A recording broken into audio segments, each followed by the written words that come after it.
যাচ্ছি থার্ড চ্যাপ্টারে, আমার মডিউল সি ফাইন্যান্সিয়াল সিস্টেমে চলে যাচ্ছি।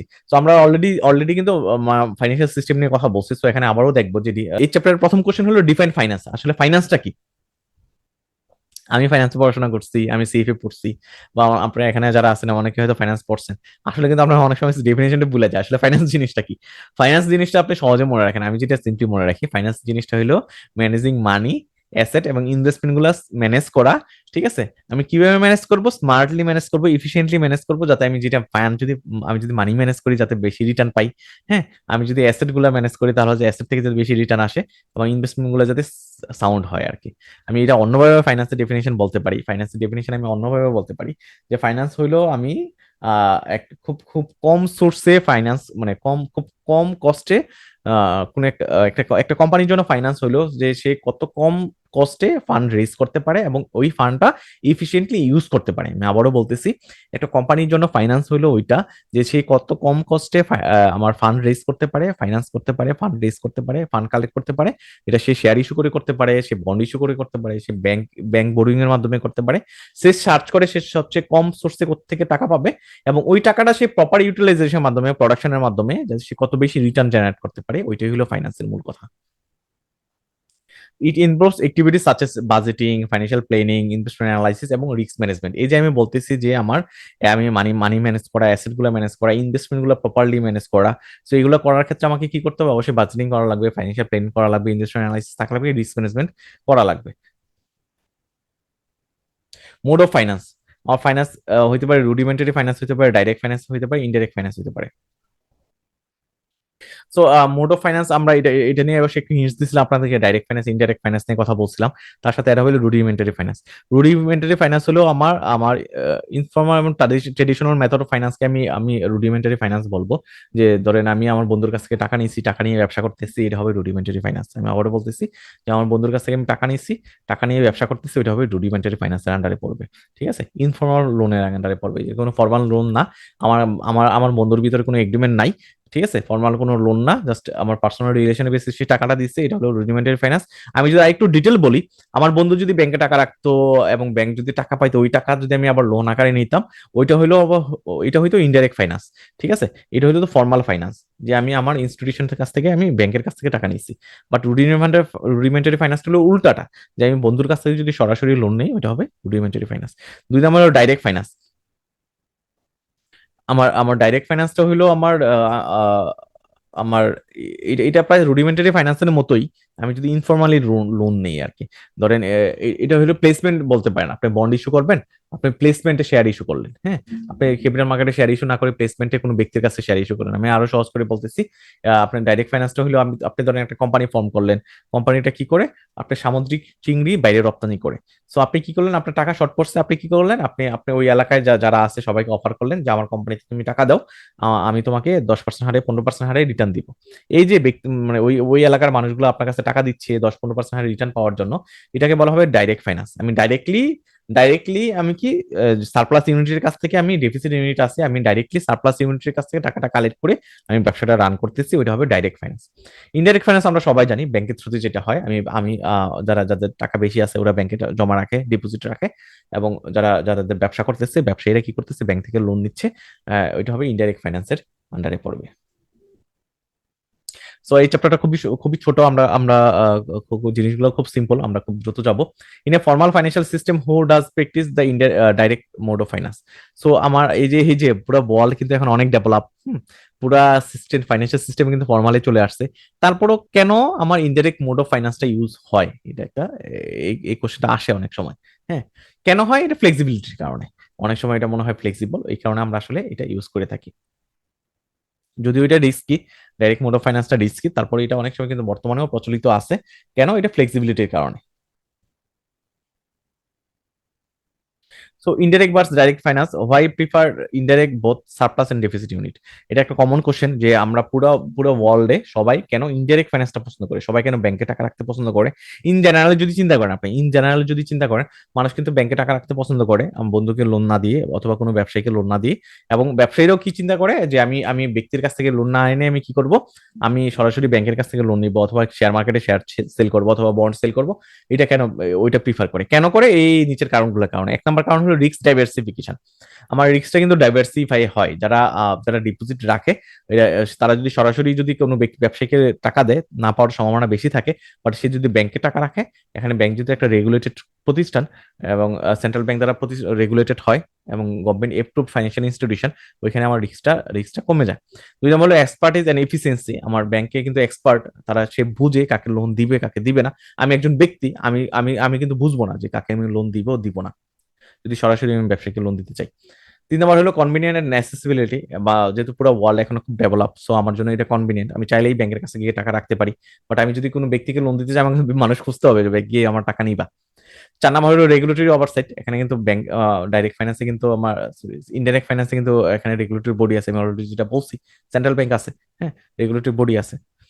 পাঁচ নম্বর হলো ট্রানজাকশনাল ইফিসিয়েন্সি। এখানে কিন্তু ইফিসিয়েন্সি এনশিওর হয় আমার, ইফিসিয়েন্সি এনশিওর হয় আমার ইনডাইরেক্ট ফাইন্যান্সে। Why do deficit economic unit have preference for the indirect mode of finance? আমার দেখেন এই কোশ্চেনটা কিন্তু অনেকভাবে আসতে পারে। অনেকভাবে কি করে আসতে পারে, আপনার কিন্তু আসতে পারে যে যে আমার যে সবাই মানে ডেফিসিট সারপ্লাস দুইজনেই কেন আমার ইনডাইরেক্ট পছন্দ করে, এইভাবে আসতে পারে। অথবা আসতে পারে যে ডেফিসিট ইউনিট কেন ইনডাইরেক্ট পছন্দ করে, এটাও আসতে পারে। কেন ইনডাইরেক্ট পছন্দ করে, expert in credit assessment risk, sorry, why do deficit economic unit have preference for the indirect mode of finance. Deficit, sorry, separately যদি কোশ্চেন হয়, আমরা তো এর আগে কোশ্চেনে পড়ছি যে আমার ডেফিসিট এবং সারপ্লাস দুইজনেই আমার ইনডাইরেক্ট পছন্দ করে। এখানে যদি সেপারেটলি আসে কোশ্চেন যে আমার ডেফিসিট ইউনিট কেন, ডেফিসিট ইউনিট যারা সেভ করে টাকা অ্যাক্সেস আছে ব্যাংকে টাকা রাখতে চায়, ওরা কেন ইনডাইরেক্ট পছন্দ করে, expertise in credit assessment risk management, এটা আমরা অলরেডি বলছি। Tailor solution to meet specific need, আমি এফডিআর করবো না সঞ্চয়পত্র রাখবো, 2 মাসে এফডিআর করবো না 4 মাসে এফডিআর করবো, এই সুবিধা আমাকে দিচ্ছে, ফ্লেক্সিবিলিটি দিচ্ছে আমার ব্যাংক, এই কারণে আমি ইনডাইরেক্ট পছন্দ করি। তিন নম্বর হলো কনভিনিয়েন্ট এন্ড এফিসিয়েন্সি, হ্যাঁ, এটা আমরা পড়ে আসছি অলরেডি। সো আমার এখন আমরা দুইটা খুব কমন একটা টার্ম পড়বো, ব্যাংক এবং নন ব্যাংক ফাইন্যান্সিয়াল ইনস্টিটিউশন। বাংলাদেশে কিন্তু দুইটাই এক্সিস্টেন্স আছে, আমার ব্যাংকিং ইন্ডাস্ট্রি আছে, নন ব্যাংক বা লিজিং কোম্পানি যেটাকে বলে ওইগুলো আছে। দুইজনের ভিতরে আমরা কি পড়বো, যে আমার ডিফারেন্সটা পড়বো। সো কমন রুল কি, দুইজনেই কি করে, দুইজনেই মানুষের কাছ থেকে টাকা নেয়, দুইজনেই ল্যান্ড করে, কমন একটা রুল, হ্যাঁ, দুইজনেই টাকার ব্যবসা করে। তো তাহলে সার্ভিস কি, দুজনের সার্ভিস কি কি, ব্যাংক কি সার্ভিস দেয়, ব্যাংক ডিপোজিট এবং লোন সার্ভিস দেয় এবং তার সাথে সাথে সে কমিশন বেস কিছু ব্যবসা করে থাকে। নন ব্যাংক ফাইন্যান্সিয়াল ইনস্টিটিউশনও কি, আমার লেন্ডিং করতেছে, ইনভেস্টমেন্ট করতেছে, রিস্ক ম্যানেজমেন্ট করতেছে, অ্যাডভাইজরি সার্ভিস দিচ্ছে। রেগুলেটরি ফ্রেমওয়ার্কে আমার ব্যাংক কিন্তু আমার strongly regulated body. Non bank financial ইনস্টিটিউশনের ক্ষেত্রে একটু একটু ফ্লেক্সিবিলিটি আছে, হ্যাঁ। নন ব্যাংক ফাইন্যান্সিয়াল ইনস্টিটিউশনের ভিতরে যে শুধু লিজিং কোম্পানি পড়ে তা না, আমার insurance company, merchant bank, capital market intermediate যারা আছে, ব্রোকারেজ, আমরা যারা অ্যাসেট ম্যানেজমেন্ট কোম্পানিতে আছি, আমাদেরগুলো কিন্তু পড়ে। এখানে একটা এই কোশ্চেনটা আসছিল বিগত বছর কোশ্চেনে, যে boosting Bangladesh economy through FDI, এটা আপনি আলোচনা করেন। সো আলোচনা করতে গিয়ে কিভাবে বাংলাদেশ ইকোনমি এফডিআই দ্বারা, ফরেন ডাইরেক্ট ইনভেস্টমেন্ট দ্বারা বুস্টিং হবে, এক নম্বরে ক্যাপিটাল ইনফ্লো। এই কোশ্চেনটা পড়ানোর ক্ষেত্রে আমি একটু একটু ভিতরে যাচ্ছি, আপনাকে একটা গল্প শোনাচ্ছি। আপনি চায়নার ইকোনমির কথা জানেন কিনা জানি না। 1890 সালের দিকে অথবা 1880 সালের দিকে, 1880 সালের দিকে আপনি যদি ইতিহাস পড়েন, 1880 সালের দিকেও কিন্তু চায়না ইকোনমি এত বুম ছিল না, এত ডেভেলপ ছিল না, হ্যাঁ। সো তখন কিন্তু ওরা রিজিড ছিল, ফরেন ডাইরেক্ট ইনভেস্টমেন্টটা ওরা অত ওপেন ছিল না আর কি। সো 80 সালের দিকে গভর্নমেন্ট পলিসি করছে, ঠিক আছে, আমি আমি আমি ফরেন ডাইরেক্ট ইনভেস্টমেন্ট ওপেন করে দিব, বাইরের যে কোম্পানিগুলো আছে ওরা আমাদের দেশে ইন্ডাস্ট্রি স্থাপন করতে পারবে, সেখানে এসে ইনভেস্ট করতে পারবে। যখনই ওপেন করে দিল, এখানে যেহেতু মানুষ বেশি ছিল, 150 কোটি মানুষের দেশ, তখন কি হলো, বাইরের বাইরের যত কোম্পানি আছে, স্যামসাং থেকে শুরু করে তারপর ইয়া থেকে শুরু করে গাড়ির উৎপাদন কোম্পানি থেকে শুরু করে সবাই কিন্তু চায়নাতে ইন্ডাস্ট্রি ওপেন করলো, ঠিক আছে, ফরেন ডাইরেক্ট ইনভেস্টমেন্ট করলো, জমি কিনছে, ইন্ডাস্ট্রি করছে। ইন্ডাস্ট্রি করার পর কি হয়েছে, এখানে এমপ্লয়মেন্ট জেনারেট হয়েছে, টেকনোলজিক্যাল রিভলিউশন হয়েছে। তারপর থেকে কিন্তু তার জিডিপি 10 থেকে 12% হারে গ্রো করা শুরু হয়েছে। এই যে 90 সালের পর থেকে আপনি যদি অ্যানালাইসিস করেন 2010 সাল পর্যন্ত, তাদের ইকোনমি নিয়ার অ্যাবাউট 10% গ্রো করছে। 20 বছর যদি 10% গ্রো করে, একটা ইকোনমি কোন দিকে যাবে চিন্তা করেন। সো আপনি, এটা কিন্তু পসিবল হয়েছে শুধু একটা পলিসির কারণে, তারা কিন্তু ফরেন ডাইরেক্ট ইনভেস্টমেন্টটা ওপেন করে দিয়েছিল। সো এটা একটা একটা ম্যাজিক্যাল জিনিস, একটা মিরাকেল জিনিস, ম্যাজিক্যাল জিনিস। হিসেবে কাজ করে ওদের ক্ষেত্রে। তো বাংলাদেশের ক্ষেত্রে ওইটা ওপেন আছে, বাট আমাদের দেশের যে অবস্থা, আমরা ডাইরেক্ট ইনভেস্টমেন্ট হয় না বললেই চলে। আপনি যদি শেয়ার মার্কেটের দিকে তাকান, আপনি বার্জার, ব্যাটবিসি, রেনেটা, এগুলো কিন্তু বাইরের কোম্পানি। বাট আপনি রিসেন্ট লাস্ট 15 বছরের দিকে তাকান, লাস্ট 15 বছর কোনো কোম্পানি আসছে বাংলাদেশে? আসে নাই। ইউনিলিভার বাইরের কোম্পানি, বাট যখন আসছে এগুলো অনেক আগের কোম্পানি। নতুন করে কিন্তু কোনো কোম্পানি আসে না। এখানে টেসলা এসে গাড়ি বানাচ্ছে না, এখানে টয়োটা এসে ইন্ডাস্ট্রি করতেছে না। ঠিক আছে, যদি অনেকে বলতেছে করবে, বাট করতেছে না। যদি করতো, এটা হয়তো ডাইরেক্ট ফরেন ডাইরেক্ট ইনভেস্টমেন্ট। তো এটা হলে কি কি হইতো, আমার কি কি সুবিধা হইতো, ইকোনমি কিভাবে বুস্ট আপ করতো? এক নম্বর হলো ক্যাপিটাল ইনফ্লো। আমার কিন্তু ক্যাপিটাল আসতো দেশে। ক্যাপিটাল কিন্তু একটা দেশের ইকোনমি ডেভেলপমেন্টের জন্য খুবই দরকার। ক্যাপিটাল আমার আমার কিন্তু একটা সময় রিয়েলাইজেশন ছিল না, বুঝছেন? কিন্তু এখন এখন আমি বুঝি যে একটা দেশের আমার ব্যবসায়ী মানে ক্যাপিটাল যে কত বড় একটা দরকার। আমরা তো সবাই জানি বিজনেসের উপাদানগুলো কি কি, ম্যান, মেশিন, ক্যাপিটাল এবং এন্টারপ্রেনর, তাই না? তার ভিতরে ক্যাপিটাল এবং টেকনোলজি খুব খুব খুব ভাইটাল পার্ট হিসেবে কাজ করে, বুঝছেন? সো এভরি ক্যাপিটাল ইনফ্লো হবে, 2 নম্বর হলো জব ক্রিয়েশন হবে, আমার ব্যবসা হলে তো জব হবেই, জবের কারণে কিন্তু চায়না ইকোনমি ডেভেলপ করছে। 3 নম্বর হলো টেকনোলজিক্যাল ট্রান্সফার, আমার কিন্তু ক্যাপিটাল যখন বাইরের কোম্পানি আসে, ইউনিলিভার যখন বাংলাদেশে আসছে, তখন কিন্তু শুধু শুধু সে মানে শুধু সাবান বেচার জন্য আসে নাই, সে কিন্তু টেকনোলজিও নিয়ে আসছে আমার দেশে। তারপর হলো 4 নম্বর হলো এক্সপোর্ট গ্রোথ। শুধু যে আমার দেশের দেশের মানুষের চাহিদা ফুলফিল করার জন্য যে ইন্ডাস্ট্রি আসে বাইরে তা না, বাইরের ইন্ডাস্ট্রি বাংলাদেশে আসে তা না। আমার কিন্তু এক্সপোর্ট ওরিয়েন্টেড কিছু ইন্ডাস্ট্রিও আছে, যেমন রেনাটা বাইরে এক্সপোর্ট করে, বাংলাদেশি ফরেন কোম্পানি বাংলাদেশে এসে ব্যবসা করতেছে, বাংলাদেশে ম্যানুফ্যাকচার করতেছে, বাইরে আবার এক্সপোর্ট করতেছে। এক্সপোর্টের মাধ্যমে কিন্তু আমার রেমিটেন্স আসতেছে আমার দেশে। 5 নম্বর হলো ইনফ্রাস্ট্রাকচার ডেভেলপমেন্ট, আমার কিন্তু মানে যত এফডিআই আসবে, যত বাইরে ইনভেস্টমেন্ট আসবে, আমার কিন্তু ইনফ্রাস্ট্রাকচার স্ট্রাকচারও ডেভেলপ হবে। এবার আমরা আরেকটা কোশ্চেনে চলে আসতেছি। আমরা আপনাদের হয়তো অনেক অনেক বোরিং লাগতে পারে, অনেক কিছু আমরা একসাথে কভার করতেছি, অনেক পড়া পড়তেছি। তো প্লিজ বোর হবেন না, একটু মনোযোগটা রক্ষা করবেন। আপনাদেরও তো টাইম কম, তাই না? শুক্র শনিবার ছাড়া অফিস করে এসে ক্লাস করা, তারপর পরীক্ষা চলে আসছে আর 2 মাস আছে।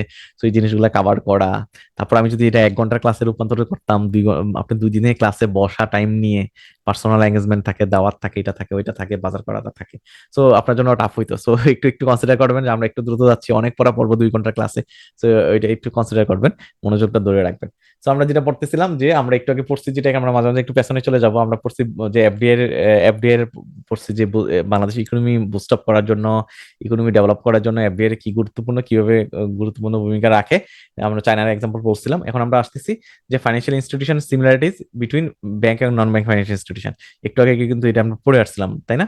তো সিমিলারিটিস গুলা কি কি আমরা অলরেডি পড়ছি। সিমিলারিটিস কি, আমরা যদি টু দ্য পয়েন্টে যাই, যে কমন গ্রুপ হলো কি ইন্টারন্যাশনাল ইন্টারমিডিয়েশন রোল, আমরা কি করতেছি, ইন্টারমিডিয়েট হিসেবে কাজ করতেছি।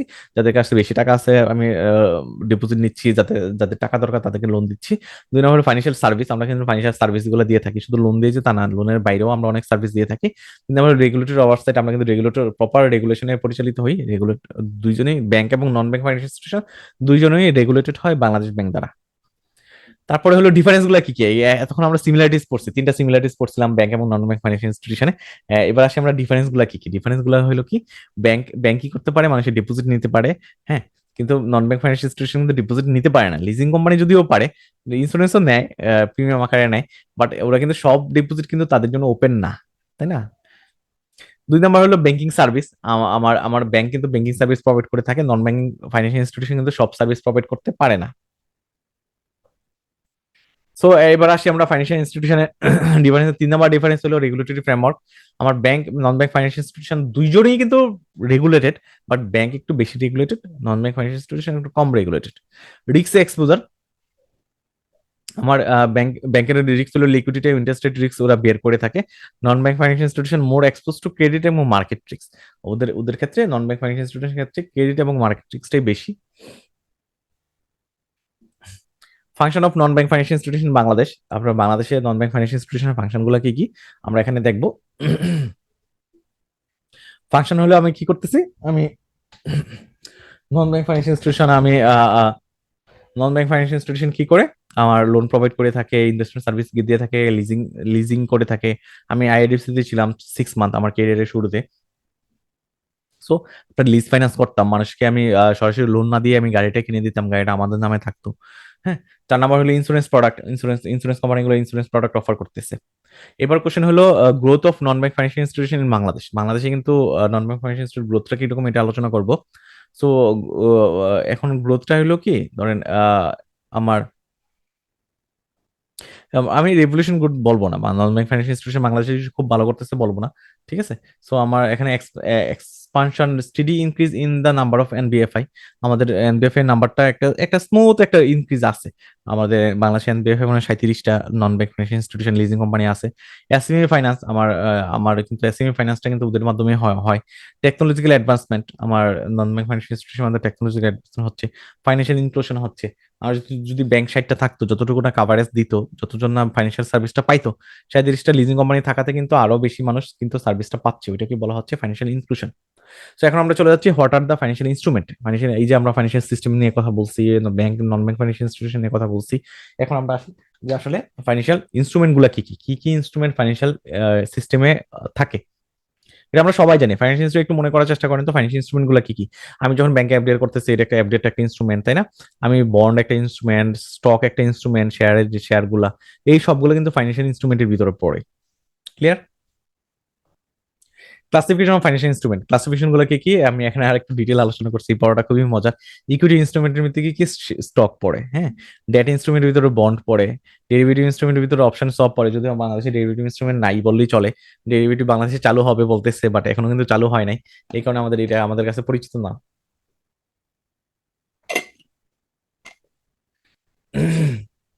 4 নাম্বার হলো মানি মার্কেট ইনস্ট্রুমেন্ট, আমরা সবাই জানি মানি মার্কেট ইনস্ট্রুমেন্টের ভিতরে ট্রেজারি বিল বন্ড পড়ে। ট্রেজারি বিলটা পড়ে, বন্ড পড়ে না। ফরেন এক্সচেঞ্জ ইনস্ট্রুমেন্ট হলো কারেন্সি ফিউচার, বাংলাদেশে নাই এটা। কমোডিটি ইনস্ট্রুমেন্ট হলো কমোডিটি ফিউচার, এটা সবাই জানি Chittagong stock exchange already draft rule pass করছে কমোডিটি মার্কেট চালু করার জন্য। যখন কমোডিটি মার্কেট আসবে, ওইটা হবে কমোডিটি ইনস্ট্রুমেন্টের আন্ডারে। হাইব্রিড ইনস্ট্রুমেন্ট, কনভার্টেবল বন্ড যেটা, ওইটা হলো হাইব্রিড ইনস্ট্রুমেন্টের ভিতর পড়ে। এইরকম 7টা ইনস্ট্রুমেন্ট, আপনার যদি এই পরীক্ষায় কোশ্চেনটা আসে, আপনার অবশ্যই সুন্দর করে লেখা লাগবে।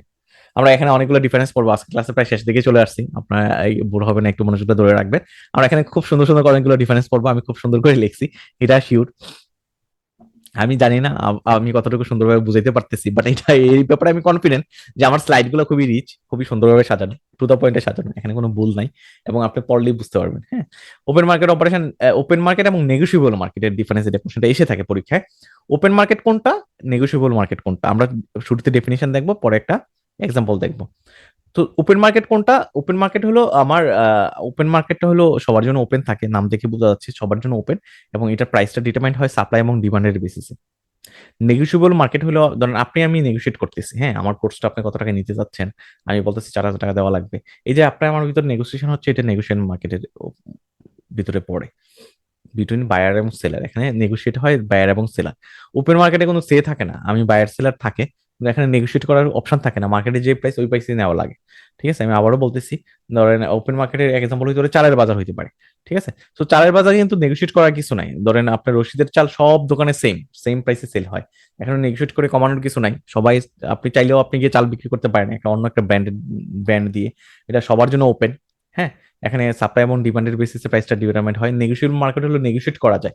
ঠিক আছে, নেগোশিয়েবল মার্কেটের একটা ভালো এক্সাম্পল হইলো হইলো আমার, আমি ধরেন কোনো, আপনি যদি এফডিআর রাখতে যান কোনো ব্যাংকে, তখন আপনি নেগোশিয়েট করে নিলেন যে আমি আপডেটটা আমাকে 2% বেশি রেটে দেওয়া লাগবে। সো যখন আপনি নেগোশিয়েট করবেন রেট, ওইটা হবে নেগোশিয়েবল মার্কেটের এক্সাম্পল। 2 নম্বর হলো participant, open to all participant, এখানে আমার ওপেন মার্কেটে কোনো রেস্ট্রিকশন নাই, যে কেউ বায়ার এবং সেলার হিসেবে পার্টিসিপেট করতে পারে। বাট নেগোশিয়েটেড মার্কেটে কি, এখানে কিন্তু স্পেসিফিক পার্টি ইনভলভ থাকে, সবাই এটাতে ইনভলভ হয় না, সবার কাছে টাকাও নাই, বের করতেও যায় না, নেগোশিয়েটও করে না, এভাবে মনে রাখেন। 3 নম্বর হলো ট্রান্সপারেন্সি, এখানে কিন্তু আপনার প্রাইসটা ট্রান্সপারেন্ট প্রাইস, এখানে কিন্তু আপনার বায়ার সেলার যেহেতু প্রচুর, এখানে প্রাইসের ম্যানিপুলেশন থাকে না। বাট নেগোশিয়েটেড মার্কেটে প্রাইসের ম্যানিপুলেশন থাকে, আপনি বসুন্ধরাতে জমি কিনতে যাবেন, ওইটা কিন্তু নেগোশিয়েটেড মার্কেটের ভিতরে পড়বে। এখানে চাইলেই কিন্তু জমির সাপ্লাই অন্য কেউ দিতে পারবে না, আপনি আমি জমি ব্যবসা করতে পারবো, আমার কাছে জমিই নেই, সো এটা নেগোশিয়েবল মার্কেটের ভিতরে পড়বে। 4 নম্বর ডিভিশন মার্কেট অ্যাক্সেস, এখানে হলো পাবলিক এক্সচেঞ্জ, আমার এই মার্কেটে অ্যাক্সেস জন্য পাবলিক এক্সচেঞ্জ ইউজ করতে পারি আমি। হ্যাঁ, শেয়ার মার্কেটের কথা ধরতে পারি না, ওপেন মার্কেটের একটা এক্সাম্পল হতে পারে শেয়ার মার্কেটে। হ্যাঁ, আর নেগোশিয়েটেড মার্কেট হলো আমার রেস্ট্রিক্টেড অ্যাক্সেস, এখানে সবার অ্যাক্সেস নাই বা অ্যাক্সেস নিতেও চায় না, ওইটাও হইতে পারে। 5 নম্বর হলো স্পিড, আমার ওপেন মার্কেটে ইমিডিয়েট এক্সিকিউশন হয়, আমি চালের আমি শেয়ার কিনবো, আমি প্রাইস বসাচ্ছি, এক্সিকিউট হয়ে যাচ্ছে। বাট নেগোশিয়েটেড মার্কেটে কিন্তু টাইম নেই, আমি জমি কিনতে যাব, আমি নেগোশিয়েট করবো, পছন্দ হয় কিনা দেখবো, তারপরে কিনবো। এবার সে আরেকটা ডিফারেন্স, স্পট মার্কেট এবং ফরওয়ার্ড মার্কেট, ডিফারেন্স হয়ে যাবে আজকে চ্যাপ্টারটা মানে শেষের দিকে এসে, আপনি প্রচুর ডিফারেন্স পড়বো, খুব সহজভাবে পড়ো। স্পট মার্কেট এবং ফরওয়ার্ড মার্কেট, আপনি নাম থেকে বুঝতে পারতেছেন স্পট মার্কেট মানে স্পটে বাই সেল হয়। আমি এখন আমার মুদির দরকার, এখন আমার মুরগি কেনার দরকার, আমি এখনই স্পট মার্কেটে গেলাম, গিয়ে মুরগি কিনে নিয়ে আসলাম। এটা হলো স্পট মার্কেট, ইমিডিয়েট এবং নিয়ার ইমিডিয়েট ট্রানজাকশন, আমি এখনই কিনতেছি, ক্যাশ টাকা দিয়ে কিনতেছি। আর ফরওয়ার্ড মার্কেট হলো আমি অর্ডার দিলাম যে আমার সামনে 1 মাস পরে একটা অনুষ্ঠান আছে, তোমার কাছে আমি 200 মুরগি নিব, এই প্রাইসে নিব। হ্যাঁ, 1 মাস পরে যদি মুরগির দাম বেড়েও যায়, সে কিন্তু আমার কাছে বেশি চার্জ করতে পারবে না, কারণ আমি অলরেডি কি করতেছি, আমি ফরওয়ার্ড পজিশন নিচ্ছি, ওকে অর্ডার দিচ্ছি তুমি 1 মাস পরে আমাকে 200 বা 500 মুরগি সাপ্লাই দিবা। ওটা হবে ফরওয়ার্ড মার্কেটের এক্সাম্পল। তারপর হলো প্রাইস ডিটারমিনেশন। আমার স্পট মার্কেটে আমার ইমিডিয়েটলি এখনই প্রাইসটা ডিটারমাইন্ড হয়, কারেন্ট প্রাইসে ডিটারমাইন্ড হয়। ফরওয়ার্ড মার্কেটে আমি কিন্তু সেলার, যে মুরগি সেল করবে সে কিন্তু আমাকে চিন্তা করে 2 মাস পরে মুরগি প্রাইস বাড়বে না কমবে, ওইটার উপর বেস করে কিন্তু সে আমাকে চার্জ করে। 3 নাম্বার হলো ফ্লেক্সিবিলিটি। আমার স্পট মার্কেটে আমার ফ্লেক্সিবিলিটি নাই বললেই চলে, যে প্রাইসে আমার যে আমি যে প্রাইস এক্সিস্টিং আছে ওই প্রাইসে আমি কি করতে হবে, জিনিসটা কিনে নিয়ে আসতে হবে। ফরওয়ার্ড মার্কেটে কিন্তু আমার ফ্লেক্সিবিলিটি আছে, আমি চাইলে কাস্টম করতে পারি যে আমি 200 মুরগি এই ডেটে না নিয়ে ওই ডেটে নিব, অথবা আমি আমি কি করতে পারি যে আমি আমার ফ্লেক্সিবিলিটি থাকে যে আমি এই কোয়ান্টিটি না নিয়ে ওই কোয়ান্টিটি নিব, আমি অ্যাডভান্স পে করলে আমার কাছে কিছু কম রাখবা, ওরকম ফ্লেক্সিবিলিটি থাকে। 4 নাম্বার হলো মার্কেট রিস্ক। আমি যেহেতু এখনই কিনে ফেলতেছি ক্যাশ টাকা দিয়ে, এখানে কোনো মার্কেট ফ্লাকচুয়েশনের কোনো রিস্ক নাই, আমার মুরগির দাম বাড়লেই কি আর কমলেই কি। বাট আমি যেহেতু ফিউচারের জন্য কিনবো, সো আমার যদি মুরগি, আমি ওর সাথে কন্ট্যাক্ট করলাম 200 টাকা করে কেজি, কথার কথা, এটা যদি মুরগির দাম যদি 150 টাকা হয়ে যায়, আমি বলবো হায় আল্লাহ, আমার তো লস হয়ে গেল। আর যদি 300 টাকা হয়ে যায়, সেলার মনে করবে যে আমার লস হয়ে গেছে। তো এখানে কিন্তু ফরওয়ার্ড মার্কেটে ফ্লাকচুয়েশনের চান্স বেশি, ঠিক আছে, মার্কেট রিস্ক বেশি, মার্কেট রেট ফ্লাকচুয়েট হওয়ার চান্স বেশি। এক্সাম্পল হিসেবে গ্রোসারি স্টোরে আমি অলরেডি অনেকগুলো এক্সাম্পলে বলে ফেলছি, আমি গ্রোসারি স্টোর যে আমি কোনো কিছু কিনবো, হ্যাঁ, গ্রোসারি আইটেম কিনবো, এখনই কিনবো, সো এটা হবে স্পট মার্কেটের এক্সাম্পল। ফরওয়ার্ড মার্কেট হলো ফরওয়ার্ড কন্ট্রাক্ট যদি করি আমি, ফরওয়ার্ড কন্ট্রাক্ট কমোডিটি এন্ড কারেন্সির ক্ষেত্রে, কমোডিটি হইতে পারে, কারেন্সি হইতে পারে। আমি যে মুরগি এক্সাম্পল দিচ্ছি এটা কিন্তু মানে সঠিক অ্যান্সারই এক্সাম্পলই দিছি, যে আমি 1 মাস পরে আমি তোমার কাছ থেকে মুরগি কিনবো অথবা কোনো গ্রোসারি কিনবো, আমি যে পরবর্তীতে কিনবো, এটাই হলো আমার এক্সাম্পল ফরওয়ার্ড মার্কেটের। এবার আসি ফিউচার মার্কেট এবং ফরওয়ার্ড মার্কেট। আমরা কিন্তু একটু আগে ফরওয়ার্ড মার্কেট পড়ে আসছি, তাই না? ফরওয়ার্ড মার্কেট এবং স্পট মার্কেট পড়ছি, এখন হলো ফিউচার মার্কেট এবং ফরওয়ার্ড মার্কেট। এগুলো ডেরিভেটিভের পড়াশোনা, একটু কঠিন পড়াশোনা, কিন্তু আমি সহজে প্রেজেন্ট করার চেষ্টা করতেছি, আশা করি আপনি সহজে বুঝতে পারবেন। সো এক্সচেঞ্জ আমার ফিউচার ফিউচার এবং ফরওয়ার্ড মার্কেট, আপনি সিম্পলি মনে রাখেন, আমি এই ডিফারেন্সে যাওয়ার আগে আপনাকে সহজে বলে দিচ্ছি। ফিউচার মার্কেট এবং ফরওয়ার্ড মার্কেট, ফিউচার মার্কেট হলো স্ট্রাকচার্ড এবং এক্সচেঞ্জ, মানে স্ট্রাকচার্ড এবং গভর্নমেন্ট এপ্রুভ এক্সচেঞ্জ হাউজে, এটা এটা কি হয়, ফিউচার মার্কেটটা এস্টাবলিশ হয় এবং ট্রানজাকশন গুলো হয়ে থাকে। হ্যাঁ, আমি আবারও বলতেছি, ফিউচার মার্কেট হলো মোর স্ট্রাকচার্ড মার্কেট, রেগুলেটেড মার্কেট, যেখানে রেগুলেটেড বডি আছে, রেগুলেশন আছে, এবং এটা রেগুলেটেড হয় এবং গভর্নমেন্ট এপ্রুভড এক্সচেঞ্জ হাউসে বাইসেল গুলো হয়। আর ফরওয়ার্ড মার্কেট হলো আপনার কাছে, আপনার আমার ভিতরে যে কন্ট্যাক্ট গুলো, হ্যাঁ, আপনার আমার ভিতরে একটা কন্ট্যাক্ট হলো যে আমি 2 মাস পরে আপনার জিনিসটা কিনে নেব। আমি যদি সামনে যেমন আমের মৌসুম আসতেছে, রাজশাহী বা চাঁপাই নবাবগঞ্জে বাগান কেনা বেচা হয়, তাই না? এই যে বাগান কেনা বেচা হচ্ছে, ওইটা হলো ফরওয়ার্ড মার্কেটের এক্সাম্পল, একজনের কাছ থেকে আরেকজন কিনে নিচ্ছে বাগানটা। সো এখানে কিন্তু কোনো এক্সচেঞ্জ হাউস নাই, গভর্নমেন্টের রেগুলেশন নাই, এখানে মনিটরিং নাই। সো এটা হলো ফরওয়ার্ড মার্কেটের এক্সাম্পল। সো এবার আমরা ডিফারেন্স আসি স্পেসিফিকলি, এক্সচেঞ্জ কি, ট্রেডেড অন অর্গানাইজ এক্সচেঞ্জ। আমি অলরেডি বলে ফেলছি যে ফিউচার মার্কেটে একটা এক্সচেঞ্জে, মানে আমার ঢাকা স্টক এক্সচেঞ্জ যেমন এক্সচেঞ্জ হাউস, সো আমার ফিউচার মার্কেটের যে ফিউচার মার্কেটটাও কি একটা এক্সচেঞ্জ হাউসে আমার ফিউচার মার্কেটের ইনস্ট্রুমেন্ট গুলো বাই সেল হয়। বাট ফরওয়ার্ড মার্কেটে কোনো এক্সচেঞ্জ হাউস থাকে না, কোনো স্ট্রাকচার বডি থাকে না, ওভার দ্য কাউন্টারে হয়, একজন ব্যক্তির কাছ থেকে আরেকজন ব্যক্তি বাই সেল করে থাকে, ইনফরমালি করে থাকে। 2 নাম্বার হলো স্ট্যান্ডার্ডাইজেশন। আমার হাইলি স্ট্যান্ডার্ডাইজ কন্ট্যাক্ট, আমার যেহেতু এক্সচেঞ্জ হাউসে হয়, এটা স্ট্যান্ডার্ডাইজ কন্ট্যাক্ট, যে কন্ট্যাক্ট গুলো সেট করা থাকে। হ্যাঁ, যে আমি অপশন কিনবো, ফিউচার ফিউচার ফিউচার কন্ট্যাক্ট কিনবো, কন্ট্যাক্ট সেট করা, লট সেট করা আছে, ওই লটে কিনা লাগবে। But over the count forward মার্কেটে কিন্তু কাস্টমাইজ করা যায়। আমি ইনফরমালি যদি বাই সেল করতেছি, এখানে কাস্টমাইজ করার সুযোগ আছে। 3 নাম্বার ডিফারেন্স হলো কাউন্টার পার্টি রিস্ক। যেহেতু এক্সচেঞ্জ হাউস, ফিউচার মার্কেট যদি এক্সচেঞ্জ হাউসে হয়, এখানে কিন্তু একটা রেগুলেশন আছে, এখানে কাউন্টার পার্টি রিস্ক কম। আর ফরওয়ার্ড মার্কেটে কিন্তু ডেফিনেশন আমরা শিখছি যে এখানে কিন্তু ইনস্ট্রাকচার্ড, আনস্ট্রাকচার্ড এবং ইনফর্মাল মার্কেট।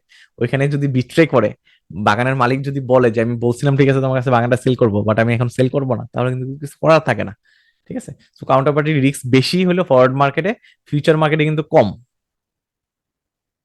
লিকুইডিটি, আমার ফিউচার মার্কেটে লিকুইডিটি বেশি, কারণ এখানে যেহেতু হাইলি লিকুইডিটি, যেহেতু এটা এক্সচেঞ্জ হাউসে হয়, বাট আমার ফরওয়ার্ড মার্কেটে লিকুইডিটি নাই বললেই চলে। তারপর হলো এক্সাম্পল কি হতে পারে, শিকাগো মার্কেন্টাইল এক্সচেঞ্জ, বাংলাদেশে এক্সচেঞ্জ নাই, বুঝছেন, ফিউচার মার্কেট নাই বাংলাদেশে, এখন আপনি হয়তো বুঝতেছেন না। সো শিকাগো মার্কেন্টাইল এক্সচেঞ্জ আছে, ওইখানে কিন্তু এই যে ফিউচার মার্কেটের ইনস্ট্রুমেন্ট গুলো বাই সেল হয়। বাট ফরওয়ার্ড মার্কেট হলো private forward contract between two parties, এটা আমরা অলরেডি বলছি, দুইজন ব্যক্তির ভিতরে যে কন্ট্রাক্ট গুলো হবে, বাই সেল গুলো হবে, এগ্রিমেন্ট, ওইগুলো হলো আমার ফরওয়ার্ড মার্কেটের এক্সাম্পল। সো আমরা ডিফারেন্স পড়লাম অনেকগুলা, একটু পেছনে যাই। আমরা ওপেন মার্কেট নেগোশিয়েবল মার্কেটের ডিফারেন্স করছি, আমরা spot market forward market difference করছি, আমরা ফিউচার মার্কেট ফরওয়ার্ড মার্কেটের ডিফারেন্স করছি। আমি সবগুলো ডিফারেন্স এক জায়গায় আনছি যাতে আপনি সহজে বুঝতে পারেন। এবার আপনার চলে যাই ফিউচার মার্কেট এবং অপশন মার্কেট। সো আমরা একটু আগে ফিউচার মার্কেট পড়ছি না, ফিউচার মার্কেট মানে স্ট্রাকচার মার্কেট, স্ট্যান্ডার্ডাইজ এক্সচেঞ্জ হাউসের যেটা হয়, যেটা ফ্লেক্সিবিলিটি কম এবং এখানে কাউন্টারপার্টি রিস্ক কম। সো আমরা এখন পড়বো অপশন মার্কেট। সো এখন আমরা এটা পড়ার আগে আপনাকে শুরুতে বুঝতে হবে যে আমার ফিউচার মার্কেট এবং অপশন মার্কেটের ডেফিনেশনটা বুঝতে হবে। ফিউচার মার্কেটের ডেফিনেশন আমরা অলরেডি জানি। অপশনটা কি, অপশনটা কি, এখন আরেকটা জিনিস একটু মনে করেন, আমি সহজে যেটা মনে রাখি আর কি, আমার শেয়ার বাজার হলো যেখানে শেয়ার বেচা কিনা হয়, মুরগি বাজার হলো যেখানে মুরগি বেচা কিনা হয়, ঠিক আছে। যে আমার যেখানে ফিউচার কন্ট্রাক্ট গুলো বেচা কিনা হয় ওইটা হলো ফিউচার মার্কেট, অপশন যেখানে বেচা কিনা হয় ওইটা হলো অপশন মার্কেট, এভাবে মনে রাখেন। তাহলে অপশনটা কি, অপশন হলো আপনি আমি একটা রিয়েল লাইফ এক্সাম্পল দিই, আমরা সবাই শেয়ার মার্কেটের সাথে জড়িত, জড়িত না হইলে আমরা মার্কেটটা বুঝি। ফর এক্সাম্পল স্কোয়ার ফার্মার দাম সামনে বাড়তে পারে, হ্যাঁ, ধরেন 6 মাস পরে স্কোয়ার ফার্মা আজকে 220 টাকা আছে, এটা 250 টাকা যাবে, হ্যাঁ। সো আমি বুঝতেছি স্কোয়ার ফার্মার দাম বাড়তে পারে, আমার কাছে এখন টাকা নাই, 6 মাস পরে টাকা আসবে। সো আমি কি করলাম, যে আমি অপশন নিলাম, যে আমি আমি অপশন কিনলাম। অপশনটা কি কিনলাম, যে তুমি মানে অপশন মার্কেটে আমি অপশন কিনলাম, কি কিনলাম, যে 6 মাস পরে তোমার কাছে আমি স্কোয়ার ফার্মা 230 টাকায় কিনে নিব। আমি 1 লক্ষ স্কোয়ার ফার্মা আমার বন্ধুর সাথে আমার একটা এগ্রিমেন্ট হইলো, হ্যাঁ, এগ্রিমেন্ট হইলো, অপশন কিনলাম আমি বন্ধুর কাছ থেকে, যে বা মার্কেট থেকে আমি অপশন কিনলাম, আমি এক ব্রোকারেজের কাছ থেকে অপশন কিনলাম। অপশনটা কি, 2 মাস পরে 6 মাস পরে আমি 230 টাকায় তোমার কাছ থেকে 1 লক্ষ স্কোয়ার ফার্মা কিনে নিব। সো আমি 2 মাস পরে যদি আমি দেখি যে আমার স্কোয়ার ফার্মের দামটা 240 টাকায় গেছে, তাহলে আমি শেয়ার গুলা নিয়ে নিবো ওনার কাছ থেকে 230 টাকায়। আর যদি দেখি যে 215 টাকায় নেমে গেছে, আমি নিব না। অপশন, আমার অপশন আছে, আমার অপশন আছে, আমি ইচ্ছা করলে এক্সারসাইজ করব, ইচ্ছা হইলে করবো না।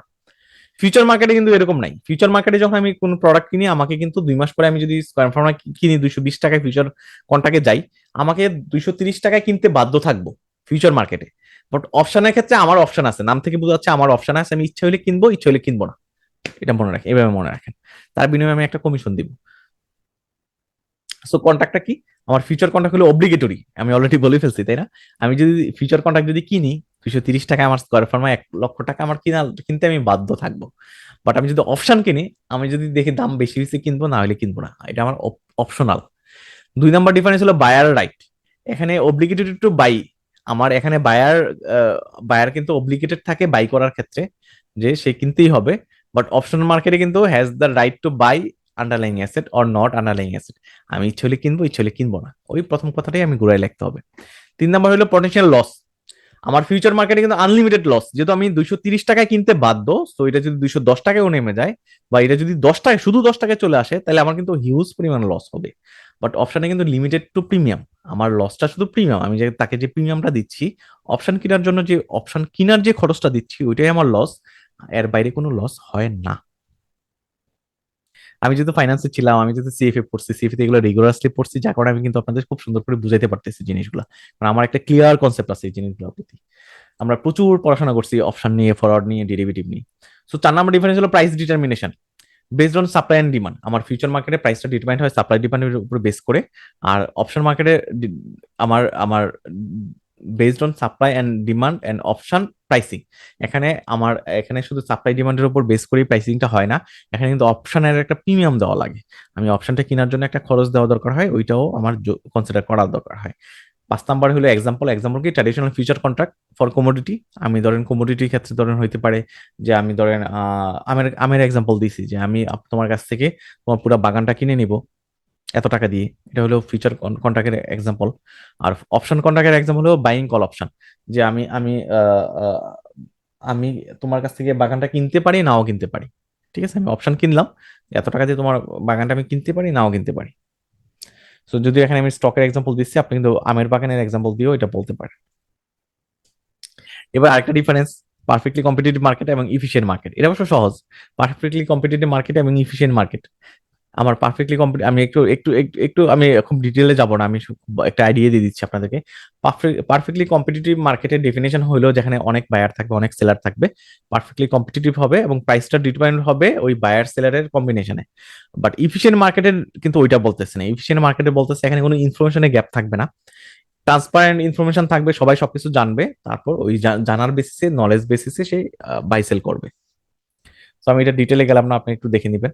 মানি এবং ফাইন্যান্সিয়াল ইনস্ট্রুমেন্ট, মানি এবং ফাইন্যান্সিয়াল ইনস্ট্রুমেন্টের ডিফারেন্সটা আপনি এগুলো আমরা পড়ে আসছি অলরেডি।